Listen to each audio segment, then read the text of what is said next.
Brace Lord friends, இயேசுவின் நாமத்தினால் உங்களை வாழ்த்து நான் வரவேற்கிறேன். இந்த நாளும் ஒரு தேவ வசனத்தை நம்ம தியானிப்போம். மத்தேயுக்கு எழுதின சுவிசேஷம் 4வது அதிகாரம் 4வது வசனத்தை பார்ப்போம். But he answered and said, it is written, man shall not live by bread alone, but every word that proceeded from the mouth of God.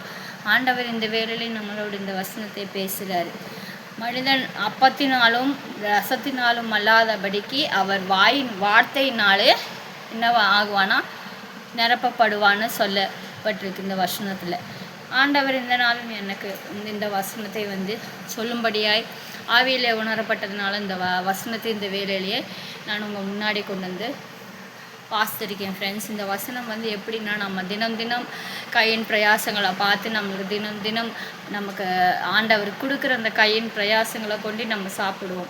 அதான் ஆண்டவர் இன்றைக்கி என்ன சொல்கிறாருன்னா, நீ அந்த அப்பத்தினாலும் ரசத்தினாலும் மட்டுமே அல்லாதபடிக்கு என் வார்த்தையினால் நீ நிரப்பப்படணும் அப்படின்னு ஆண்டவர் வாஞ்சையாய் இருக்கிறார். இந்த நாள் இந்த வசனத்தின் மூலியமாய் நம்மளோட விடை பெற்றிருக்கார். அதனால நம்ம என்ன பண்ணுவோம்னா, இந்த வசனத்தின் மூலியமாய் ஜெபிப்போம். பார்க்குற எல்லா பிள்ளைகளுக்கும் இந்த தேவ வசனம் ஒரு ஆசீர்வாதமாய் இருக்கட்டும். இந்த வேளையிலே நம்ம கண்களை மூடி ஒரு சிறிய ஜெபத்தை ஏறெடுப்போம்.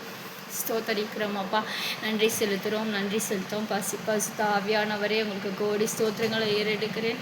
இந்த வேளையிலும் அப்பா பேசப்பட்ட இந்த வார்த்தைகள் மத்தேயு 4:4 படிக்க அப்பா, மனுஷன் அப்பத்தினாலும் திராட்சை ரசத்தினாலும் அல்லாதபடிக்கு என் வார்த்தையால் அப்பா, என் வாயின் வார்த்தையால் நிரப்பப்படுவான்னு சொன்ன அந்த தேவ வசனம் எந்தெந்த பிள்ளைங்கள்லாம் பார்க்குறாங்களோ அவங்க குடும்பத்துக்குள்ள அந்த ஆசீர்வாதங்கள் தேவ ஆவியானவரோட பிரசன்னம் வழியத்தக்கதாக அப்படியேப்பட்ட கிருபைகளை கொடுங்க. ஆசீர்வதிங்க, பொறுப்பெடுத்துக்கொள்ளுங்க. இயேசுவின் நாமத்தினால் பிதாவே, ஆமேன். பார்க்குற எல்லாருமே லைக் பண்ணுங்கப்பா, ஷேர் பண்ணி விடுங்கப்பா.